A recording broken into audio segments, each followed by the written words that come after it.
নমস্কার বন্ধুরা, আমার লাইভ অ্যান্ড কুকিং চ্যানেলে সবাইকে স্বাগত জানাই। আজকে একটা নতুন রেসিপি নিয়ে চলে এলাম। দেখো এটা কী রেসিপি তোমাদেরকে পরে জানাচ্ছি। দেখো এখানটায় সিদ্ধ আলু আর ডিম দিয়ে একটা ইউনিক রেসিপি তোমাদের সঙ্গে শেয়ার করছি। ওই সিদ্ধ করা আলুগুলোকে আমি গ্রেটারের সাহায্যে গ্রেট করে নিয়েছি। তোমরা ম্যাশ করেও নিতে পারো, যাতে তবে কোনো কিছু যেন ঢিলা না থাকে তার মধ্যে। দেখো আলুটাকে আমি সিদ্ধ করে নেওয়ার পরে কোচানো পেঁয়াজ দিয়ে দিচ্ছি। এখানে আমি দুটো আলু নিয়েছি, তোমরা তিনটে আলু নিতে পারো। যে যেরকম পরিমাণ নেবে তাদের সেরকম পরিমাণগুলো দেবে। তারপরে দেখো কাঁচা লঙ্কা কুচিয়ে রেখেছিলাম, সেটা দিয়ে দিলাম। হলুদ গুঁড়ো দিলাম, লবণ দিলাম, আদা আর রসুনের পেস্ট দিলাম। দিয়ে ভালো করে আলুর সঙ্গে এগুলোকে আমি মেখে নেব। খুব ভালো করে মাখতে হবে, যাতে আলুর মধ্যে এই যে উপকরণগুলো দিলাম ভালো করে যেন মিশে যায়। দেখো মেশানো হয়ে গেছে। এবার আমি এখানটায় 2 চামচের একটু বেশি, আমি ছোট্ট চামচের আমি দিয়ে দিচ্ছি বেসন। এখানে তোমরা কর্নফ্লাওয়ারও ব্যবহার করতে পারো অথবা ময়দাও ব্যবহার করতে পারো, যেমন আমি বেসন ব্যবহার করলাম। বেসনটাকেও দেখো ভালো করে মাখিয়ে নিয়েছি। এবার দুটো ডিম আমি ভেঙে দেব। ফাটিয়ে নিয়েছি ডিম দুটোকে, দিয়ে এই আলুর সঙ্গে ভালো করে আমি ডিমগুলোকে মাখিয়ে একটা পাতলা, খুব বেশি নয়, দিয়ে একটা ডো তৈরি হবে। খুব ভালো করে মাখাতে হবে, এটা মিশ্রণটা যেন খুব সুন্দর হয়। দেখতেই পাচ্ছ তোমরা কতটা সুন্দর হয়েছে। এবারে একটা ননস্টিক পাত্র কড়া আমি বসিয়ে দিয়েছি, প্যান গ্যাসের ওপরে। তাতে এবার তেল দিয়ে দিচ্ছি। তেলটা খুব বেশি তেল দেওয়ার দরকার নেই, যেহেতু ননস্টিকের ব্যবহার হবে সেই জন্য অল্প তেল হবে। তবে কড়াতে না করাই ভালো, ননস্টিকে করলে এইটা সহজে ভাঙার ভয় কম থাকে। দেখো এবার আমি যে মিশ্রণটা তৈরি করেছিলাম সেটা দিয়ে দিলাম। এবার চামচের সাহায্যে ভালো করে চারিদিকটা ছড়িয়ে দেবো। দেখো ভাজা হচ্ছে ভালো করে। এই সময় গ্যাসের ফ্লেমটাকে মিডিয়াম টু লোতে রাখবে আর একটা ঢাকনা চাপা দেবে। দিয়ে এবার এটাকে উল্টে দেবে। উল্টাতে গেলে ভেঙে যাওয়ার ভয় থাকে। দেখো নিচটা হয়ে গেছে কিনা দেখে নিচ্ছিলাম, তোমাকে এরকম খুন্তির সাহায্যে দেখে নেবে হয়ে গেছে কিনা। অন্য একটা থালা নেবে, থালার উপরে ঠান্ডা করে উল্টে দেবে। দিয়ে দেখো আমি উল্টে দিয়ে আবার দিয়েছি, আবার ঢাকনা দিয়ে দিচ্ছি। এই উল্টানোর সময় বন্ধুরা অবশ্যই খেয়াল রাখবে যাতে ভেঙে না যায়, কারণ এটা একটা নরম জিনিস, ভেঙে যাওয়ার সম্ভাবনা থাকে। দুপাশে যদি সমানভাবে পেয়ে যায় আঁচটা, তাহলে এটা ভাঙার সম্ভাবনা থাকে না। এবার আমার ওটা হয়ে গেছে, ঠান্ডা করার জন্য আমি নামিয়ে রেখেছি। এপাশে অন্যদিকে একটা কড়া বসিয়ে দিয়েছি, তাতে তেল দিয়েছি। এবার ডুমো ডুমো করে আলু কেটে রেখেছি, আলু দিয়ে এই আলু ডিমের তরকারিটা করব। বন্ধুরা অবশ্যই বাড়িতে একবার ট্রাই করে দেখো, খুব খেতে সুন্দরও হয়। আর আলুটা এই কারণে তোমরা এমনিও করতে পারো, আলুটা আমার খেতে ভালো লাগে। তোমরা দেখেছো আমরা প্রত্যেক রান্নার মধ্যে আমি আলু দিই, কারণ আমার মেয়েরাও খুব ভালোবাসে। দেখো একটু লবণ আর হলুদ দিয়ে আলুটাকে আমি লাল লাল করে ভেজে তুলে নেব। আর বন্ধুরা এই ব্যাপারে বলি, যেটা আমি করলাম যে ডিম আর আলু দিয়ে, ওটা কিন্তু ঠান্ডা হলে তারপরে কাটবে, দেখবে খুব সুন্দর পিস করা যাবে। এবার পিসগুলো যে যেমন পারো তেমন করবে।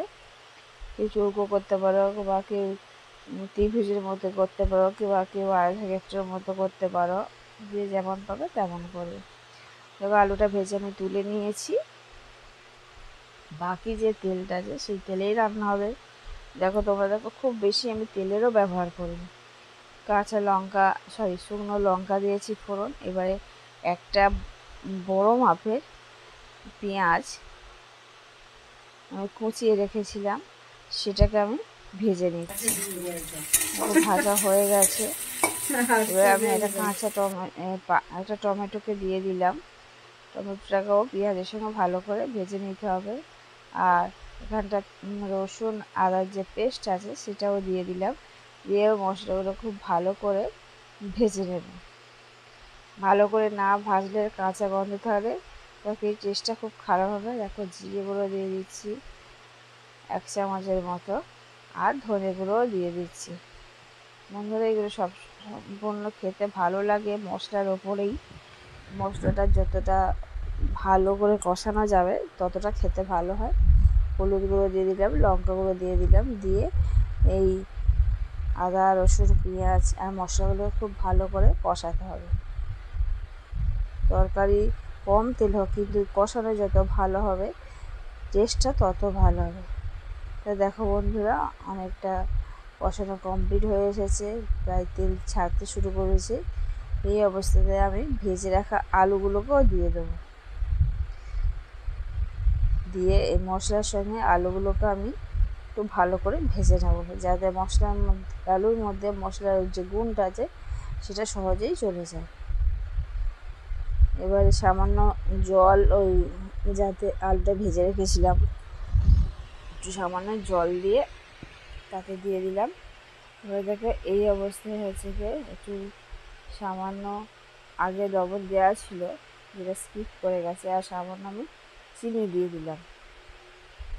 দিয়ে মশলার সঙ্গে এটাকে খুব ভালো করে ভেজে নেব। ভাজা হয়ে গেছে, এবার আমি জল দিয়েছি। জলটা একটু পরিমাণ মতো দেবে, খুব বেশি দেবে না। তবে ডিম যেহেতু আছে, ডিম কিছুটা এই ভাপে ডিম কিছুটা হচ্ছে গিয়ে জলটা নেই, সেই জন্য একটু জল দেবে। আর তোমরা দেখতেই পাচ্ছ আমি চৌকো চৌকো করে ডিম সেগুলোকে কেটে নিয়েছি। দেখো খুব বেশি মোটা হয়নি, খুব বেশি পাতলা হয়নি, খুব ভালো হয়েছে।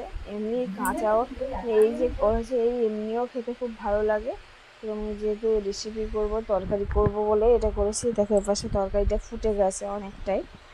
এবার যে ভেজে রাখা ডিমগুলো ছিল সেগুলোকে আমি দিয়ে দিই। দেখো আলু সিদ্ধই হয়ে গেছে।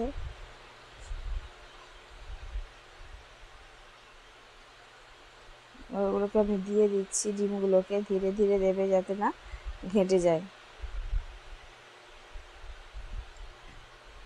তা বন্ধুরা এই সিদ্ধ আলু আর ডিম দিয়ে আমার এই রেসিপি যদি তোমাদের ভালো লেগে থাকে তাহলে অবশ্যই একটা লাইক করে দেবে, কমেন্ট করে জানাবে কেমন হয়েছে। আর অবশ্যই বাড়িতে করে খেয়েও দেখবে, খুবই ভালো লাগবে।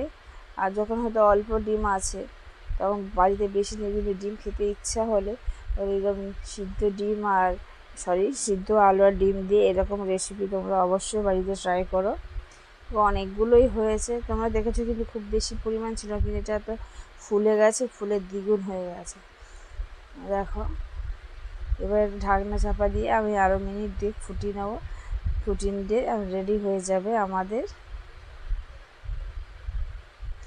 এই রেসিপি। বন্ধুরা আবারও বলছি, এই রেসিপি যদি তোমাদের ভালো লেগে থাকে তাহলে অবশ্যই লাইক কমেন্ট শেয়ার সাবস্ক্রাইব করবে। এবার নামিয়ে দিচ্ছি বন্ধুরা, হয়ে গেছে সম্পূর্ণ। আর বন্ধুরা তোমাদের কাছে একান্ত রয়ে ভিডিওগুলো প্লিজ তোমরা দেখো আর একটু শেয়ার করো, আর অবশ্যই লাইক দিও। তোমাদের লাইক আমার জন্য খুবই জরুরি। ভালো থেকো, সুস্থ থেকো, আবার ফিরে আসবো।